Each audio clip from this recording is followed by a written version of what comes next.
Ladies and gentlemen, I tried to warn you that a potential quarterback switch may be on the horizon for the Texas Longhorns between Quinn Ewers and Arch Manning. Now, let me take you back to the beginning of the season. Texas has a five-star quarterback in Arch Manning that is very talented. Everybody wanted to see him play. But Quinn Ewers decided to stay another year for his junior season and ultimately elect not to go to the draft. Now, Quinn Ewers gets the starts for the first few weeks of the season, but would ultimately go down with an injury, and everybody would finally get to see what Arch Manning could do. And in the two games that he started, he absolutely lit it up. But ultimately, Sarkisian said that this was still Quinn Ewers' team at the end of the day. Ewers would come back, start a few games, but let's go to this Georgia game midway through the year where the Longhorns really struggled. This offense really wasn't able to do anything for most of the first half, and Sarkisian made this first decision to put in Arch Manning over Ewers to see if he could be the spark plug. Ultimately, nothing happened, and Ewers would go back in for the entire second half. Ewers starts the rest of the season, but doesn't necessarily look that great. We saw in that Texas A&M game where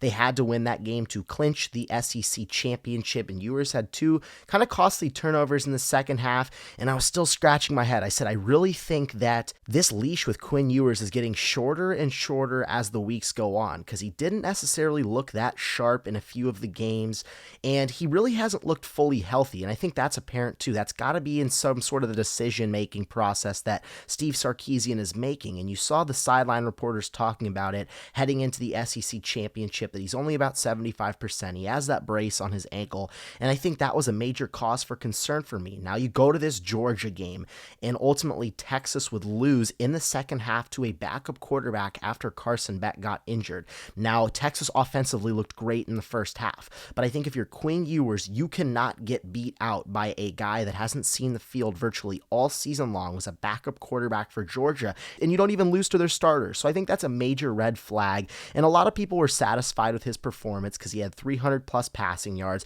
but he ultimately had two interceptions. This offense in the second half was stagnant, and when you're not finishing drives, getting the ball into the end zone, who cares how many passing yards you get?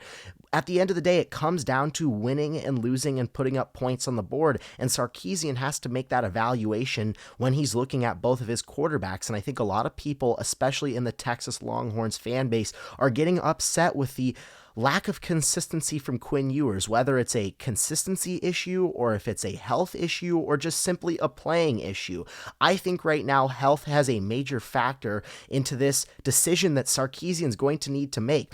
We know how talented Quinn Ewers is at throwing the football, but I think with Arch Manning in, he gives you a really dynamic ability to run the football and make big-time plays. Against Georgia in the regular season, Arch Manning had a big-time run that gave him a little bit of life, but the drive was cut short, and then in that Texas A&M game, he came in, rushed for a big touchdown that gave this team a ton of life, and I think right now, with what Arch Manning can do, with what he can bring to this team, I think at some point this Texas team might need a spark plug. And I consistently look back to this Alabama game in the national championship a few years ago where Jalen Hurts was really struggling in the first half, but you have this five-star quarterback in Tua Tagovailoa that comes in the second half, wills this team to victory, and wins it for them. And I keep sitting here thinking about this situation with two of the most highly touted quarterbacks in all of the SEC and all of college football, with Arch Manning, with his massive last name, and with some of the tools and some of the abilities that he showed in the two games that he started, and they kind of been using him in special packages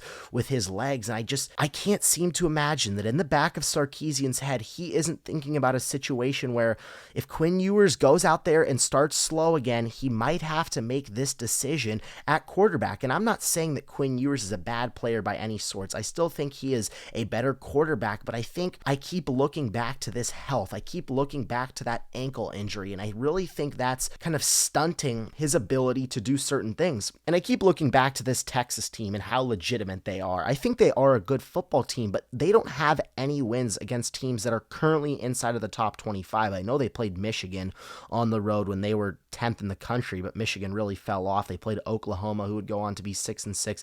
Vanderbilt, same thing, also 6-6, and Texas A&M would also fall out of the top 25. And I think that's probably their best win on the season, maybe that or Florida. But I think this Texas team is going to have to prove a lot of people wrong. They have a massive question mark at the quarterback position, and they didn't look great in the SEC championship. And if you're playing another massive opponent in the college football playoff, you might have to make a quarterback switch if they come out and they're slow. Now, I don't expect them to be slow against Clemson. I think they're going to make a big-time win there, and I also think they're going to be able to take care of business against Arizona State. But I'm looking at specifically a semifinals matchup or a national championship matchup where Sarkisian might have to hit this button where he makes a quarterback change. And I made a shorter video about this a week ago after the Texas A&M game, and there was a lot of negative comments about it, how I was stirring up fake drama, fake rumors, and I just ultimately think that's not true. People saying that I don't know ball, but I think you have to look at when Georgia and Texas played each other in the regular season. If nothing was there, why would Sarkisian make this quarterback switch the first time? He wanted to see what Arch Manning could do for a drive or two. Now, he went back to Quinn Ewers and reaffirmed everybody that he was still their quarterback, but it has to make you think. With what Arch Manning did in the 2 games that he started, say all you want about the competition level of the teams that he was seeing,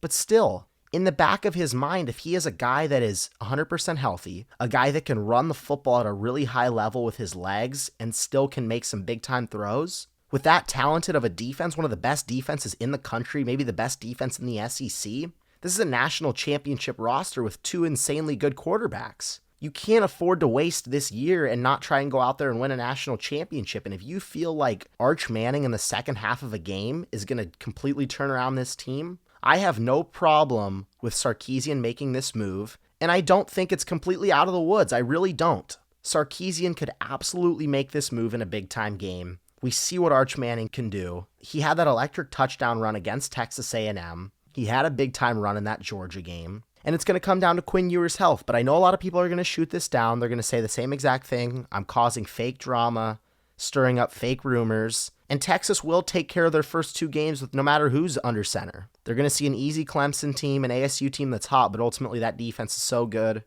Texas will coast to the Final Four. But then they're going to meet their first challenge, whether that's an Oregon team or an Ohio State team or a Tennessee team. But I really do think it would be ignorant and naive to not potentially look at a quarterback switch from Arch Manning and Quinn Ewers. And it ultimately is going to come down to what Steve Sarkisian gives the Texas Longhorns the best shot at winning the national championship. I'm Caden Kubler, and thanks for watching.